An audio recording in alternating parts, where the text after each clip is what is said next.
참매수님, 이관이 필립보입니다. 루카복음서 1장 1절에서 25절 가르침을 합니다. 기도하고 시작합니다. 성부와 성자와 성령의 이름으로 아멘. 성령 하나님, 복음서의 뜻을 잘 알고 신앙생활하도록 도와주시기를 예수의 이름으로 간절히 청합니다. 아멘. 루카복음서 가르침, 풀이, 설명을 시작하면서 믿는다는 것은 무엇인가? 그리고 가르침이란 무엇인가? 왜 가르침하는 것인가? 어떻게 가르치는 것인가? 잘 알아야 예수님 뜻에 맞게 잘 가르칠, 설명할 수 있는 것입니다. 잘 설명해야 잘 믿게 할 수 있는 것입니다. 그래야 예수님 복받고 살다가 하늘나라에 가서 영원히 행복하게 살게 할 수 있는 것입니다. 1. 믿는다는 것은 무엇인가? 요한복음 14장 1절에서 3절, 10절에서 11절. 너희 마음이 산란해지는 일이 없도록 하여라. 하나님을 믿고 또 나를 믿어라. 내 아버지의 집에는 거처할 곳이 많다. 그렇지 않으면 내가 너희를 위하여 자리를 마련하러 간다고 말하였겠느냐? 내가 가서 너희를 위하여 자리를 마련하면 다시 와서 너희를 데려다가 내가 있는 곳에 너희도 같이 있게 하겠다. 내가 아버지 안에 있고 아버지께서 내 안에 계시다는 것을 너는 믿지 않느냐? 내가 너희에게 하는 말은 나 스스로 하는 말이 아니다. 내 안에 머무르시는 아버지께서 당신의 일을 하시는 것이다. 내가 아버지 안에 있고 아버지께서 내 안에 계시다고 한 말을 믿어라. 믿지 못하겠거든 이 일들을 보아서라도 믿어라. 예수님께서 하나님을 믿고 또 나를 믿어라 하고 말씀하셨습니다. 예수님께서 무엇을 믿으라고 말씀하셨나 보겠습니다. 내 아버지의 집에는 거처할 곳이 많다라고 말씀하셨습니다. 그러시고는 자리를 마련하면 다시 와서 제자들을 데려다가 예수님께서 계신 곳에 같이 있게 하겠다고 말씀하셨습니다. 10절에서는 예수님께서 아버지 안에 있고 아버지께서 예수님 안에 계시다는 것입니다.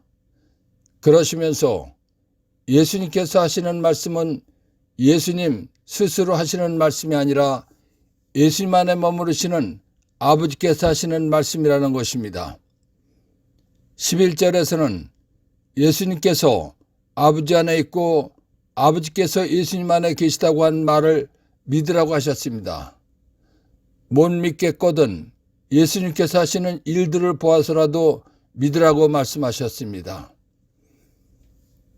예수님께서 믿으라고 하신 말씀은 사람의 눈으로 본 적 없고 알 수 없는 영적인 것에 관한 말씀입니다.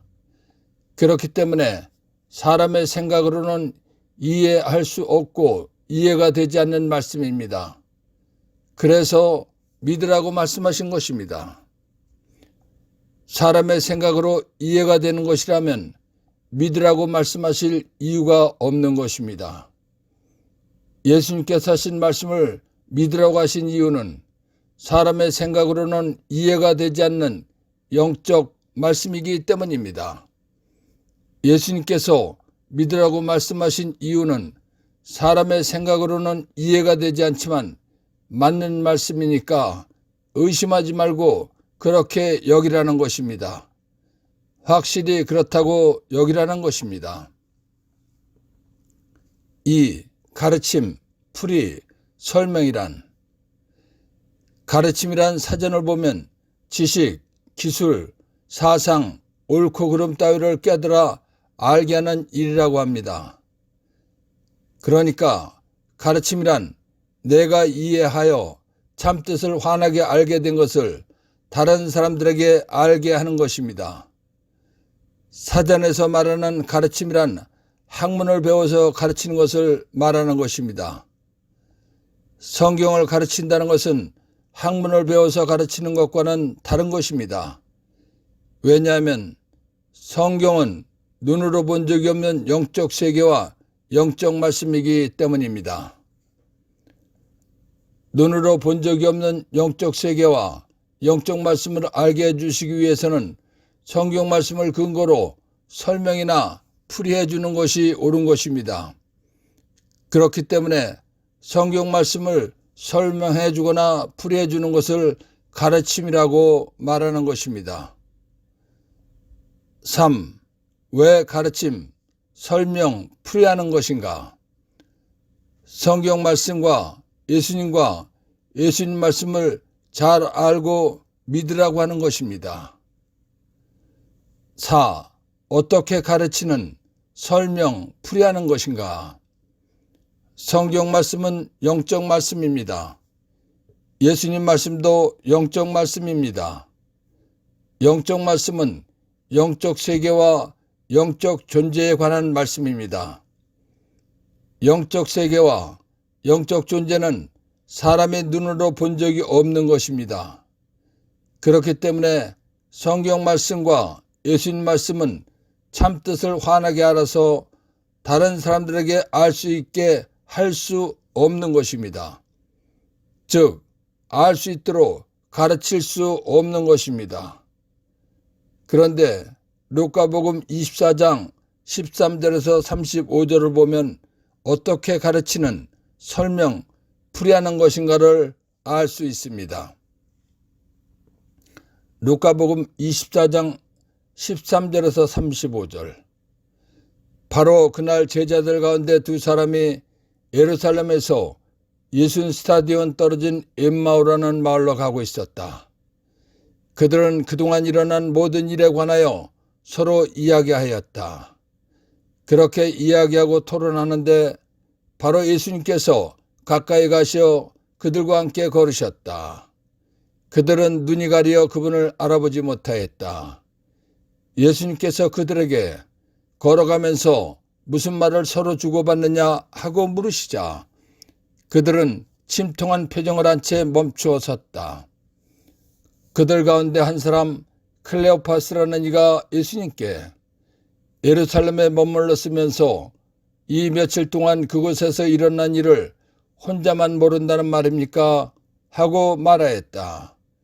예수님께서 무슨 일이냐 하시자 그들이 그분께 말하였다. 나자렛 사람 예수님에 관한 일입니다.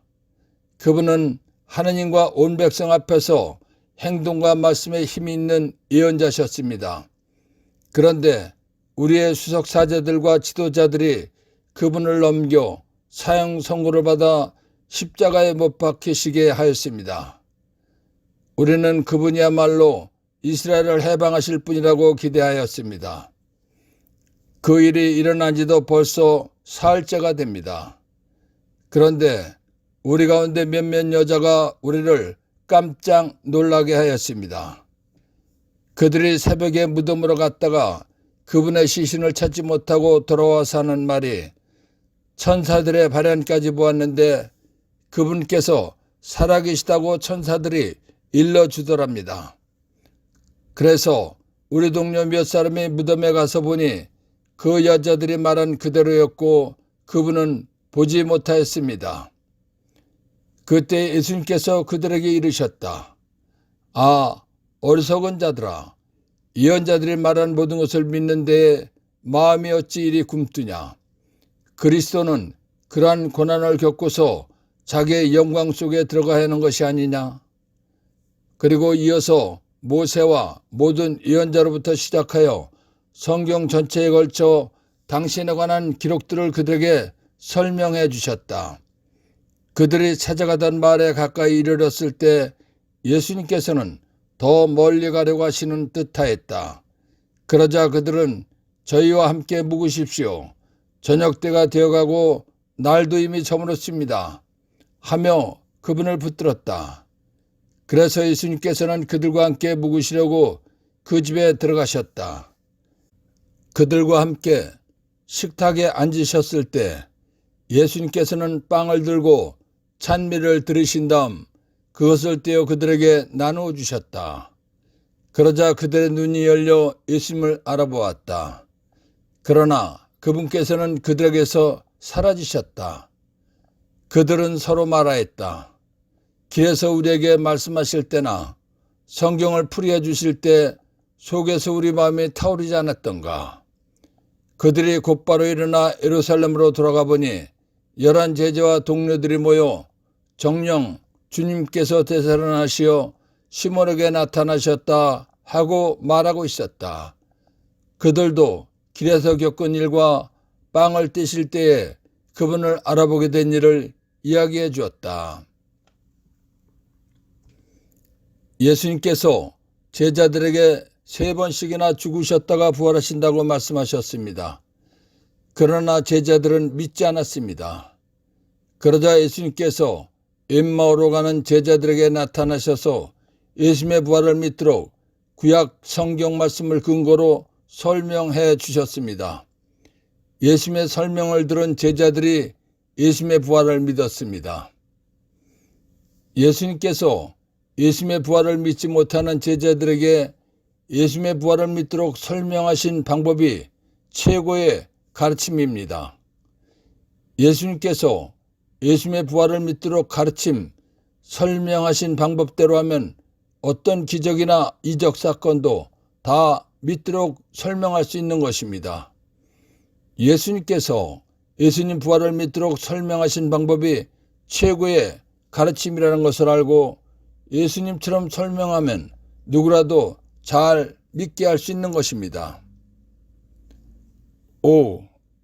마이크 사용법에 관해서 가르침이나 미사 강론이란 내 말을 듣고 예수님 잘 믿으라고 하는 것입니다.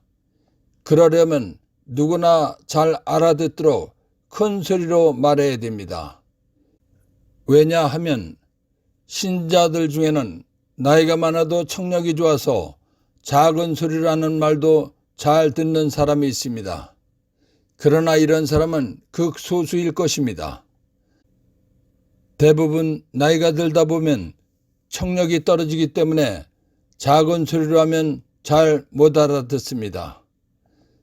천주교 신자들 절반 이상이 60대 이상일 것입니다. 그런데 어떤 분들은 작은 목소리로 강론합니다. 솔직히 말해서 무슨 말을 하는지 알아듣지 못합니다. 그냥 있는 것입니다. 그러면 강론은 효과가 없는 것입니다. 강론이나 가르침은 알아들으라고 한다는 것을 깨닫고 큰 소리로 해야 효과가 있는 것입니다. 만약에 기운이 없어서 큰 소리가 안 나오면 볼륨을 올려서라도 잘 듣게 해야 효과가 있는 것입니다. 미사 해설자나 독서자가 작은 소리로 말하면 사제가 큰 소리로 하도록 지도해야 합니다. 그래야 미사의 효과가 나는 것입니다. 6. 예수님께서 일으키신 기적 사건들을 믿도록 구약 성경 말씀을 근거로 설명하는 방법. 동그라미 1. 빵 기적을 설명할 때 열왕기서 4장 42절에서 44절. 어떤 사람이 바알 살리사에서 왔다. 그는 만물로 만든 보리빵 20개와 핵곡식 이삭을 자루에 담아 하느님의 사람에게 가져왔다. 엘리사는 이 군중이 먹도록 나누어 주어라 하고 일렀다. 그러나 그의 시종은 이것을 어떻게 100명이나 되는 사람들 앞에 내놓을 수 있겠습니까? 하고 물었다. 엘리사가 다시 말하였다.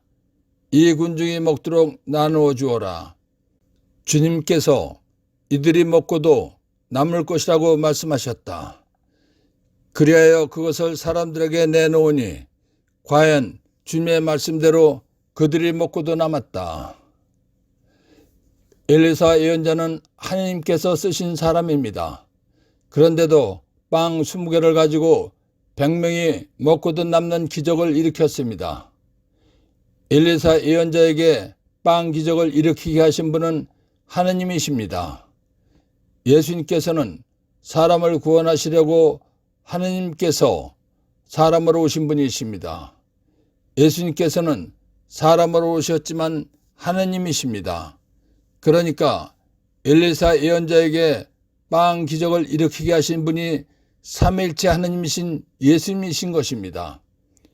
엘리사 예언자에게 빵 기적을 일으키게 하신 하느님이신 예수님께서 빵 기적을 일으키시는 것은 아주 쉬운 일이다 라고 설명해주면 믿게 할 수 있는 것입니다. 다음과 같은 설명도 좋은 것입니다. 하느님께서는 이스라엘 민족을 이집트에서 탈출시키신 다음 가나안 땅에 들어갈 때까지 40년 동안 만나를 내려주시어 먹고 살게 해주신 분이십니다. 이집트를 탈출한 이스라엘 민족은 약 200만 명에서 250만 명 정도입니다. 이렇게 많은 이스라엘 사람들에게 40년 동안 만나를 내려주시어 먹고 살게 해주신 분은 하느님이십니다. 하느님이신 예수님께서 5,000명, 4,000명이 빵을 먹도록 기적을 일으키시는 것은 아주 쉬운 것이다 라고 설명해주면 믿게 할 수 있는 것입니다. 동그라미 2. 나병 환자를 고쳐주신 사건을 설명할 때 열왕기 2서 5장 1절에서 14절을 보면 아람 군대 장수인 나아만은 나병 환자였습니다. 그가 엘리사의 소문을 듣고 나병을 고침받기 위해서 찾아갔습니다. 그런데 엘리사는 나아만을 만나주지도 않고 심부름하는 사람을 시켜 요르단강에 가서 7번 몸을 씻으라고 말했습니다.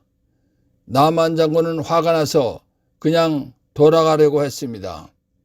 그런데 부하들의 권유로 요르단강 물에 7번을 씻자 어린아이 살처럼 새살이 돋아 깨끗해졌습니다. 나병이 깨끗하게 나았습니다. 엘리사는 하느님께서 쓰신 예언자입니다. 그런데도 나병 환자를 낫게 해 주었습니다. 엘리사가 나병 환자 나아만을 낫게 하신 분은 하느님이십니다. 예수님께서는 하느님께서 사람으로 오신 분이십니다. 예수님께서는 사람을 구원하시기 위해서 하느님께서 사람으로 오신 분이시다. 예수님께서는 하느님이시기 때문에 나병 환자를 고치는 것은 아주 쉬운 일이다 라고 설명해주면 누구라도 믿게 할 수 있는 것입니다. 동그라미 3. 회당장 야이로의 딸을 살리신 사건을 설명할 때 열왕기 2서 4장 8절에서 37절을 보면 엘리사 예언자는 자기를 잘 대해주는 수넴 여자에게 아들을 낳게 될 것이라고 말해 주었습니다. 엘리사 예언대로 수넴 여자는 아들을 낳았습니다. 아이가 잘 자랐습니다. 그런데 어느 날 아버지가 추수하는 데 갔다가 아이고 머리야 하다가 죽었습니다. 수넴 여자는 엘리사를 찾아가 아이가 죽었다고 말했습니다. 열왕기 2서 4장 32절에서 37절. 엘리사가 집안에 들어가 보니 아이는 죽어서 자기 침상에 누워 있었다. 엘리사는 들어가서 문을 닫았다. 아내는 둘뿐이었다. 그는 주님께 기도드린 다음 침상에 올라가 자기 입을 아이의 입에, 자기 눈을 아이의 눈에, 자기 손을 아이의 손에 맞추고 그 위에 엎드렸다. 이렇게 아이 위에 몸을 수그리고 있자 아이의 몸이 따뜻해지기 시작하였다. 엘리사는 내려와서 집안을 이곳저곳 한 번씩 걷더니 다시 침상에 올라가 아이 위에 몸을 수그렸다. 그러자 아이가 재채기를 7번 하고는 눈을 떴다. 엘리사는 게하지를 불러 저 수넴 여자를 불러라 하고 일렀다. 게하지가 여자를 부르니 여자가 엘리사에게 왔다. 엘리사가 부인의 아들을 데려가시오 하자 여자는 들어와서 그의 발 앞에서 바닥에 엎드려 절을 하고 아들을 데리고 나갔다. 엘리사는 하나님께서 쓰신 예언자입니다. 하나님께서 쓰신 엘리사가 죽은 아이를 살렸습니다. 엘리사가 죽은 아이를 살리게 하신 분은 하나님이십니다. 예수님께서는 천지를 말씀 한마디로 창조하시고 사람을 창조하신 삼위일체 하나님이십니다. 사람을 창조하신 하나님이신 예수님께서 죽은 사람을 살리시는 것은 아주 쉬운 일이다 라는 것을 말하면서 죽었던 회당장 딸을 살리신 것을 설명해 주면 믿게 할 수 있는 것입니다. 동그라미 4. 죽은 지 나흘이 되어 썩어 냄새가 나는 라자루를 살리신 사건을 설명할 때 열왕기 1서 17장 17절에서 24절. 이런 일이 있은 뒤에 집주인 여자의 아들이 병들게 되었는데 병이 매우 심해져 끝내 숨을 거두고 말았다. 여자가 엘리야에게 말하였다. 하느님의 사람이시여, 어르신께서 저와 무슨 상관이 있다고 저한테 오셔서 제 죄를 기억하게 하시고 제 아들을 죽게 하십니까? 엘리야는 여자에게 아들을 이리 주시오 하며 과부의 품에서 아이를 받아 안고 자기가 머무르는 옥상방으로 올라가서 자기 잠자리에 누웠다. 엘리야는 주님께 이렇게 부르짖었다. 주 저의 하느님, 당신께서는 제가 머물고 있는 이 집 과부에게까지 재앙을 내리시어 그 아들을 죽이셨습니까? 그리고 그는 아이 위로 3번 자기 몸을 펼친 다음 주님께 다시 이렇게 부르짖었다. 주 저희 하느님, 이 아이 안으로 목숨이 돌아오게 해주십시오. 주님께서 엘리야의 소리를 들으시고 그 아이 안으로 목숨이 돌아오게 하시자 아이가 다시 살아났다. 엘리야는 그 아이를 안고 옥상방에서 집 안으로 내려와 아이의 어머니에게 주면서 말하였다. 보시오, 당신 아들이 살아있소. 그러자 여자가 엘리야에게 말하였다. 이제야 저는 어르신께서 하느님의 사람이시며 어르신 입으로 전하신 주님의 말씀이 참되다는 것을 알았습니다. 엘리야는 하나님께서 쓰신 예언자입니다. 그런데도 죽은 아이의 목숨이 돌아오게 해달라고 하나님께 기도하자 아이가 살아났습니다. 엘리야가 죽은 아이의 목숨을 돌아오게 해달라고 기도했을 때 죽은 아이의 목숨을 돌아오게 해주신 분은 하나님이십니다. 예수님께서는 사람을 창조하신 전능하신 삼위일체 하나님이십니다. 사람을 창조하신 전능하신 하나님께서 죽은 사람을 살리시는 것은 아주 쉬운 일입니다. 그렇기 때문에 라자로가 죽은 지 나흘이 되어 냄새가 났지만 하나님이신 예수님께서 라자로에게 이리 나와라 하고 명령하시자 나온 것입니다. 하나님께서 쓰신 엘리야 예언자가 죽은 아이의 목숨이 돌아오게 해달라고 하나님께 기도하자 아이를 살아나게 해주셨습니다. 예수님께서는 전능하신 하나님이십니다. 그리고 엘리야 예언자가 죽은 아이를 살려주시라고 기도했을 때 들어주신 삼위일체 하나님이십니다. 그렇기 때문에 예수님께서 죽어서 나흘이 되어 썩어 냄새가 나는 라자루를 살리시는 것은 쉬운 일입니다. 라고 말하면서 라자루를 살리신 것을 설명하면 누구라도 믿게 할 수 있는 것입니다. 예수님께서 일으키신 기적이나 이적을 구약 성경을 근거로 설명해 주면 믿게 할 수 있는 것입니다. 이런 가르침을 해야 신자들에게 믿음이 생기는 것입니다. 신자들에게 믿음이 생기면 교회는 몰락에 멈추고 부흥하고 성장, 발전할 수 있는 것입니다. 7. 예수님 말씀은 영원히 변하지 않는 진리라는 것을 믿게 하는 방법. 마르코복음 16장 17절에서 18절. 믿는 이들에게는 이러한 표징들이 따를 것이다.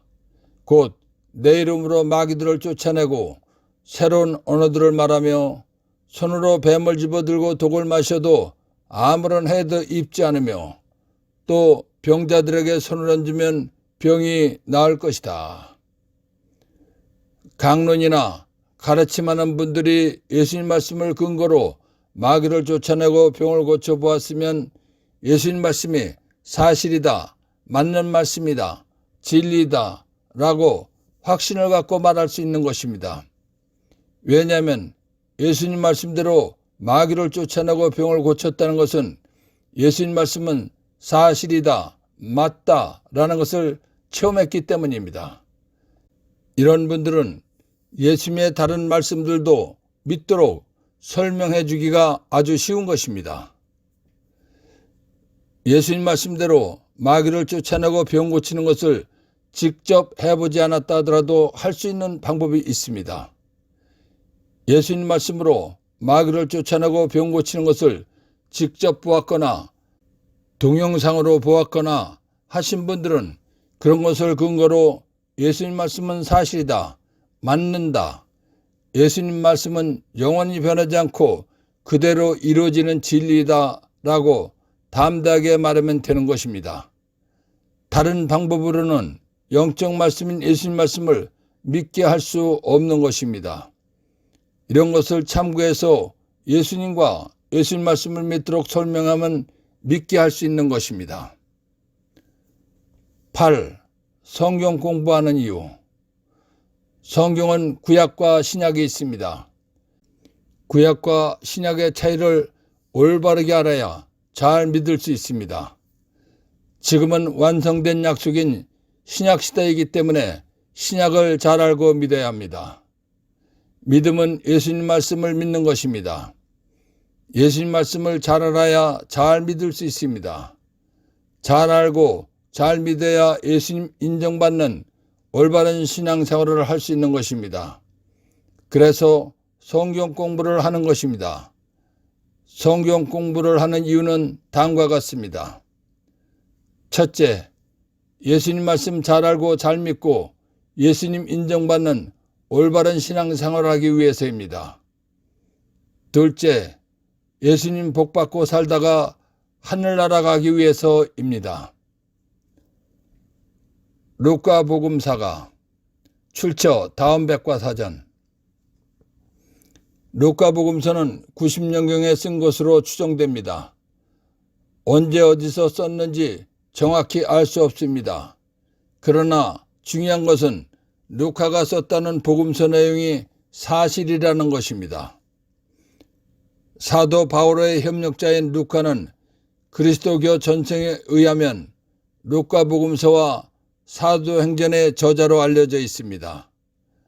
루카복음서나 사도행전에서 루카가 저자라고 직접적으로 언급하고 있지는 않지만 일반적으로 전승의 증언은 널리 받아들여지고 있습니다. 루카라는 이름은 바오로 서간에 3번 언급됩니다. 이 구절을 통해서 알 수 있는 사실은 루카가 의사였고 바오로의 충실한 협력자였으며 바오로가 로마에 갇혀 있었을 때 그와 함께 있었다는 것입니다. 또 콜로새서 4장 10절에서 11절에서 루카가 할례받은 유다계 사람들 가운데 언급되지 않고 그 뒤에 14절 언급되는 것으로 보아 그는 아마도 이방계 그리스도인이었던 것 같습니다. 그는 사도 바오로가 사랑받는 의사 루카라고 부를 만큼 그와는 각별한 관계를 유지하고 있었으며 그를 도와 복음을 전하는 일에 충실했습니다. 그러나 그가 어떻게 해서 그리스도교를 받아들이게 되었는지에 관해서는 알려진 바가 없습니다. 루카는 바오로의 2번째, 3번째 선교 여행에 함께 했으며 바오로가 죄수로 로마로 이송될 때에도 함께 간 것으로 보입니다.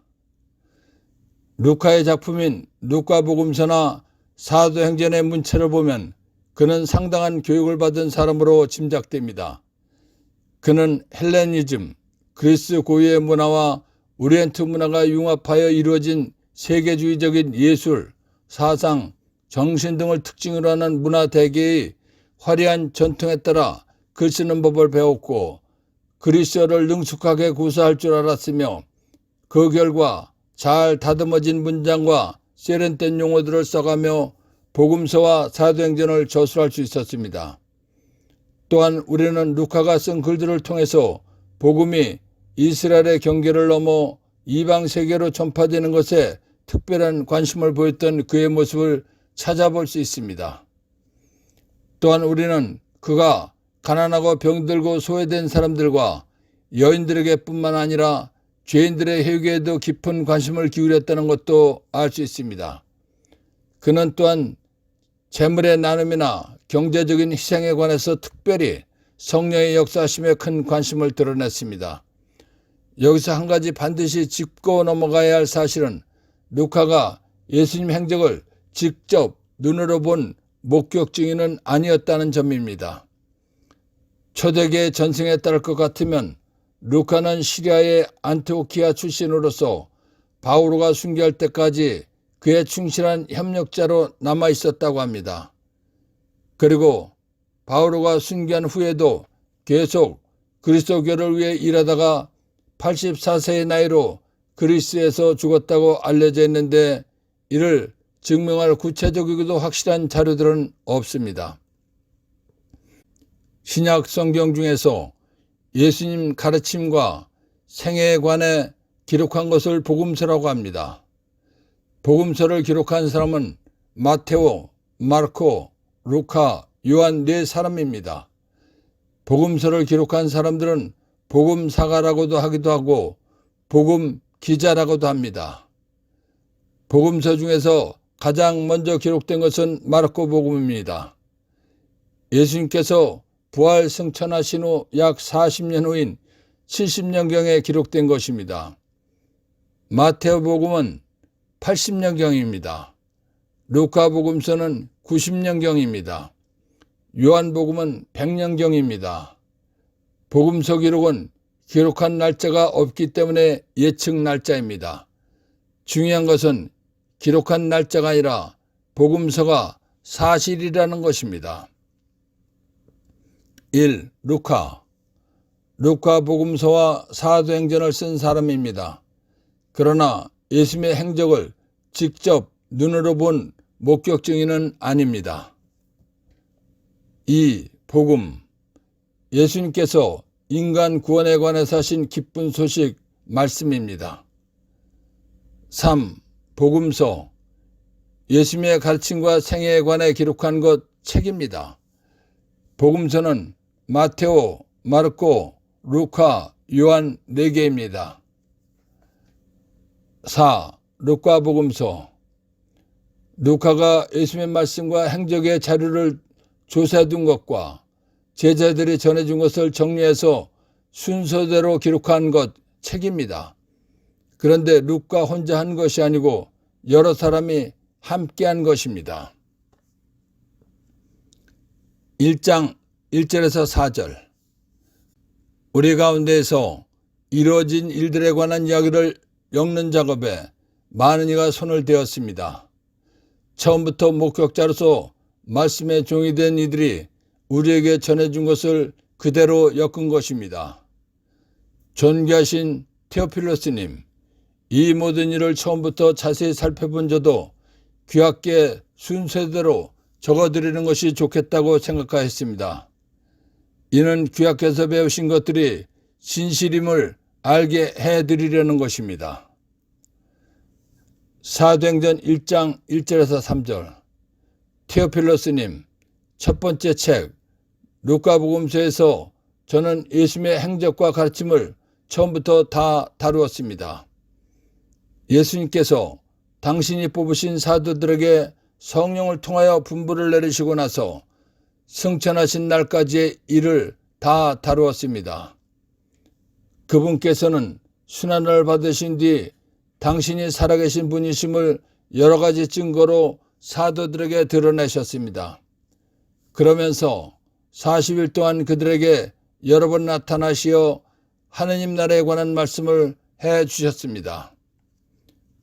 사도행전을 쓴 루카는 루카복음서는 예수님의 행적과 가르침을 처음부터 다 다루었다고 말했습니다. 루카복음서를 기록할 때 여러 사람이 함께 했다고 했습니다. 루카가 기록한 복음서는 예수님 제자들이 전해준 것을 기록했다고 했습니다. 그리고 루카도 예수님의 말씀과 행적의 자료를 살펴보았다고 조사해 둔 바 있다고 했습니다. 그러니까 루카가 예수님 말씀과 행적의 자료를 조사해 둔 것과 제자들이 전해준 것을 정리해서 순서대로 기록했다는 것입니다. 루카가 복음서를 쓴 큰 이유 중 하나는 루카가 존경하는 테오필로스라는 사람에게 주기 위한 것이었습니다. 루카가 존경하는 테오필로스라는 사람은 이미 예수님에 관해서 배우고 알고 있는 것들이 사실이라는 것을 알라고 했습니다. 테오필로스란 하나님을 사랑하는 사람이라는 뜻입니다. 루카가 존경한다는 사람은 하나님을 사랑하는 사람이었습니다. 그런데 하나님을 사랑하는 사람이라는 뜻을 좀 더 넓게 생각해 보면 루카가 복음서를 쓴 이후에 하나님이신 예수님을 사랑하는 모든 사람에게 본인이 쓴 복음서가 사실이다라는 것을 믿으라는 뜻이 담겨 있는 것입니다. 그래서 이는 귀하께서 배우신 것들이 진실임을 알게 해드리려는 것입니다. 라고 쓴 것입니다. 1. 테오필로스. 하나님을 사랑하는 사람이라는 뜻입니다. 예수님 말씀을 진실로 믿고 실천하는 사람, 즉 예수님을 사랑하는 우리도 테오필로스입니다. 1장 5절에서 25절. 유다 임금 헤로데 시대에 아비아주에 속한 사제로서 즈카르야라는 사람이 있었다. 그의 아내는 아론의 자손으로서 이름은 엘리사벳이었다. 이 둘은 하나님 앞에서 의로운 이들로 주님의 모든 계명과 규정에 따라 흠없이 살아가는 사람들이었다. 그런데 그들에게는 아이가 없었다. 엘리사벳이 아이를 못 낳는 여자였기 때문이다. 게다가 둘 다 나이가 많았다. 즈카르야가 자기 조 차례가 되어 하나님 앞에서 사제 직무를 수행할 때의 일이다. 사제직의 관례에 따라 제비를 뽑았는데 그가 주님의 성소에 들어가 분향하기로 결정되었다. 그가 분향하는 동안에 밖에서는 온 백성의 무리가 기도하고 있었다. 그때에 주님의 천사가 즈카르야에게 나타나 분향제단 오른쪽에 섰다. 즈카르야는 그 모습을 보고 놀라워 두려움에 사로잡혔다. 천사가 그에게 말하였다. 두려워하지 마라, 즈카르야야. 너의 청혼이 받아들여졌다. 내 아내 엘리사벳이 너에게 아들을 낳아줄 터이니 그 이름을 요한이라 하여라. 너도 기뻐하고 즐거워할 터이지만 많은 이가 그의 출생을 기뻐할 것이다. 그가 주님 앞에서 큰 인물이 될 것이기 때문이다. 그는 포도주도 독주도 마시지 않고 어머니 태중에서부터 성령으로 가득 찰 것이다. 그리고 이스라엘 자손들 가운데에서 많은 사람을 그들의 하나님이신 주님께 돌아오게 할 것이다. 그는 또 엘리야의 영과 힘을 지니고 그분보다 먼저 와서 부모의 마음을 자녀에게 돌리고 순종하지 않는 자들은 의인들의 생각을 받아들이게 하여 백성이 주님을 맞이할 준비를 갖추게 할 것이다. 즈카르야가 천사에게 제가 그것을 어떻게 알 수 있겠습니까? 저는 늙은이고 제 아내도 나이가 많습니다. 하고 말하자 천사가 그에게 대답하였다. 나는 하나님을 모시는 가브리엘인데 너에게 이야기하여 이 기쁜 소식을 전하라고 파견되었다.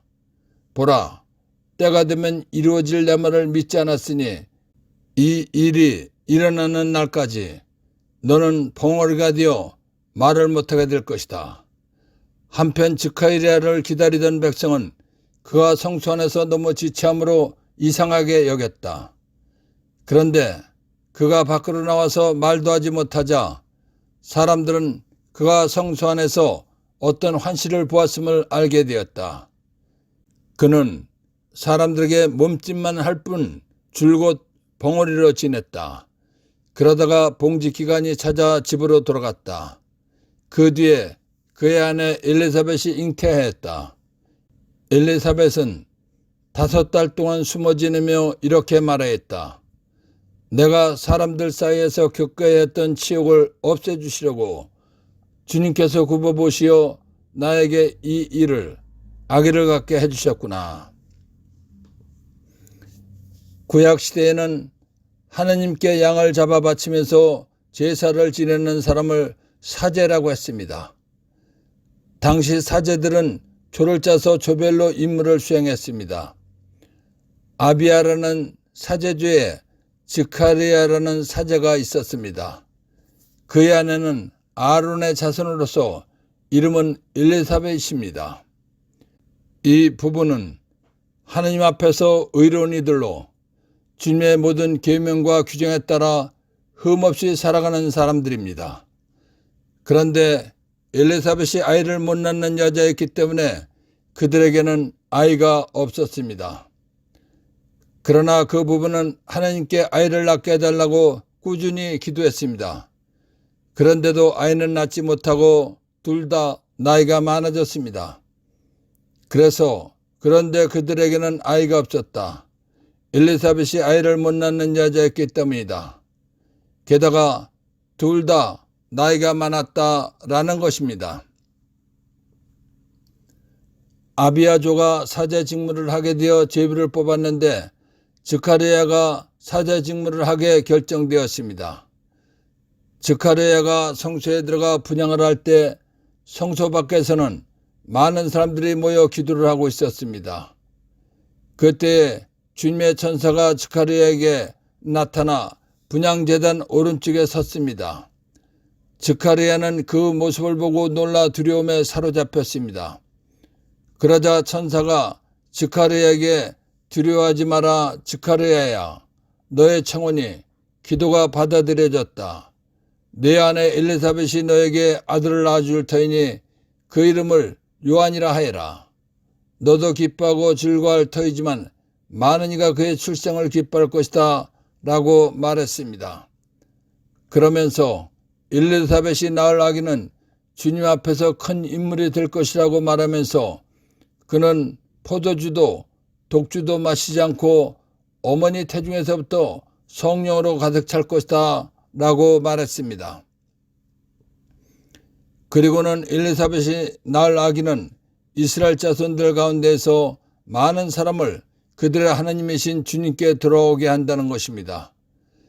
또한 엘리사벳이 낳을 아이는 엘리야의 영과 힘을 지니고 그분 메시아 예수보다 먼저 와서 부모의 마음을 자녀에게 돌리고 순종하지 않는 자들은 의인들을 생각을 받아들이게 하여 백성이 주님을 맞이할 준비를 갖추게 할 것이다 라고 말했습니다. 열왕기 1서 18장 20절에서 24절 36절에서 38절 아합은 이스라엘의 모든 자손에게 사람을 보내어 예언자들을 카르멜 산에 모이게 하였다. 엘리야가 온 백성 앞에 나서서 말하였다. 여러분은 언제까지 양다리를 걸치고 절뚝거릴 작정입니까? 주님께서 하느님이시라면 그분을 따르고 바알이 하느님이라면 그를 따르십시오. 그러나 백성은 엘리야에게 한마디도 대답하지 않았다. 엘리야가 백성에게 다시 말하였다.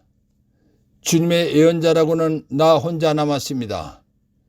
그러나 바알의 예언자는 450명이나 됩니다. 이제 우리에게 황소 2마리를 끌어다 주십시오. 그들에게 황소 1마리를 골라 토막을 내어 장작 위에 올려놓고 불은 붙이지 말게 하십시오. 나도 다른 황소를 잡아 장작 위에 놓고 불은 붙이지 않겠습니다. 여러분은 여러분 신의 이름을 부르십시오. 나는 주님의 이름을 받들어 부르겠습니다. 그때 불로 대답하는 신이 있으면 그분이 바로 하느님이십니다. 그러자 백성이 모두 그것이 좋겠습니다 하고 말하였다.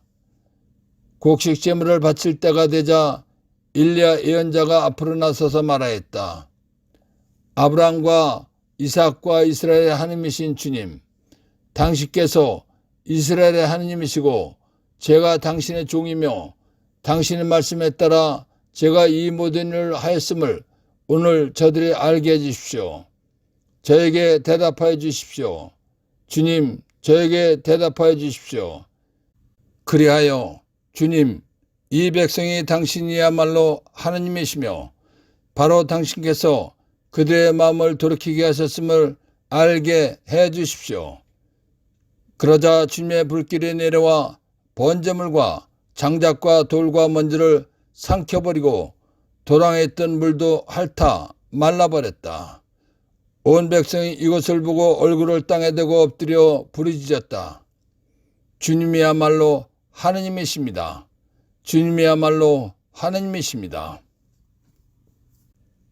엘리야는 우상 숭배에 빠져있던 이스라엘 백성을 하느님 믿게 하기 위해서 카르멜 산에서 바알 예언자 450명과 황소에 불을 붙이지 않고 기도에서 불을 붙이는 능력 대결을 하자고 제안했습니다. 그리고 엘리야는 하나님께 기도해서 황소에 불을 붙게 해서 이겼습니다. 엘리야는 이런 능력 대결을 이스라엘 사람들이 보게 하여 우상 숭배를 하던 이스라엘 사람들이 다시금 하나님을 믿도록 한 예언자입니다. 엘리야가 기적을 일으켜서 우상을 숭배하던 이스라엘 사람들을 하나님 믿게 했듯이 요한이 예수님보다 먼저 와서 이스라엘 사람들의 예수님을 믿게 할 사람이라는 것입니다. 천사의 말을 들은 스가랴는 천사의 말을 믿을 수 없었습니다. 왜냐하면 스가랴는 많이 늙었고 아내 엘리사벳도 나이가 많았기 때문에 아기를 낳을 수 없다고 판단했기 때문입니다. 그래서 스가랴가 천사에게 제가 그것을 어떻게 알 수 있겠습니까? 저는 늙은이고 제 아내도 나이가 많습니다 하고 말했습니다. 그러자 천사가 나는 하나님을 모시는 가브리엘인데 너에게 이야기하여 이 기쁜 소식을 전하라고 파견되었다. 보라, 때가 되면 이루어질 내 말을 믿지 않았으니 이 일이 일어나는 날까지 너는 벙어리가 되어 말을 못하게 될 것이다 라고 말했습니다. 스가랴가 분향할 때 밖에서 기도하던 사람들은 스가랴가 너무 긴 시간 동안 나오지 않자 이상하게 여겼습니다. 그런데 스가랴가 밖으로 나와서 말도 하지 못하자 사람들은 그가 성소 안에서 어떤 환시를 보았음을 알게 되었습니다. 스가랴는 사람들에게 몸짓만 할 뿐 줄곧 벙어리로 지내다가 봉직기간이 끝나고 집으로 돌아갔습니다. 그래서 그러다가 봉직기간이 찾아 집으로 돌아갔다라는 것입니다. 천사가 알려준 대로 스가랴의 아내 엘리사벳이 잉태하였습니다. 그러나 엘리사벳은 5달 동안 숨어 지내며 하나님께 감사를 드렸습니다. 엘리사벳이 하나님께 감사를 드린 것은 첫째, 아들을 갖게 해주셨기 때문입니다. 둘째, 구약시대에는 여자가 아기를 낳지 못하면 돌 계집이라고 하면서 무시했습니다. 그렇기 때문에 아기를 가졌다는 것은 참으로 기쁜 것이었습니다. 그래서 내가 사람들 사이에 겪어야 했던 치욕을 없애주시려고 주님께서 굽어보시어 나에게 이 일을 아기를 갖게 해주셨구나 라고 말한 것입니다. 1. 사제, 하느님께 제사 지내는 사람입니다. 2. 구약시대의 사제, 하느님께 양을 잡아 바치면서 제사를 지내는 사람입니다. 3. 신약시대의 사제, 사람을 죄에서 구원하기 위해서 하느님이 사람이 되어오신 예수님께서 십자가에서 사람의 죄값인 죽음을 대신해서 죽어주신 구원의 신비인 희생 제사를 거행하는 미사를 드리는 사람, 교황, 주기경, 주교 신부입니다. 4. 제사, 하나님께 드리는 최고의 흠승 예배입니다. 5. 성소, 구약시대에 하나님께 예배, 제사 드리기 위해서 만든 거룩한 성막과 성전입니다. 6. 천사, 하나님 심부름하는 영적 존재입니다. 7. 제단, 제사를 지내는 단, 제대입니다. 8. 그 이름을 요한이라 하여라. 요한이란 야훼께서 사랑하시는 자 또는 야훼는 은혜로우시다 라는 뜻입니다. 9. 엘리야의 영, 정신과 힘, 능력을 지니고 그분 메시아 예수보다 먼저 와서. 열왕기 1서 18장 20절에서 24절, 36절에서 38절 참고. 엘리야가 기적을 일으켜서 우상을 숭배하던 이스라엘 사람들을 하나님 믿게 했듯이 요한이 예수님보다 먼저 와서 이스라엘 사람들이 예수님을 믿게 할 사람이라는 것입니다. 10. 세례자 요한의 출생 예고에서 발견한 보물. 루카는 예수님께서는 하나님께서 사람에 되오신 분이시기 때문에 왕 중 왕이시라는 것을 알았습니다. 왕 중 왕이신 예수님께서 이 세상에 오시기 전에 하나님께서 왕보다 앞서 사신을 보내신다는 것을 알게 하기 위해서 세례자 출생을 기록한 것입니다. 복음서의 뜻을 잘 알고 신앙생활하도록 도와주신 성령 하나님과 하나님 아버지와 예수님께 감사의 큰 박수를 드립시다. 아멘.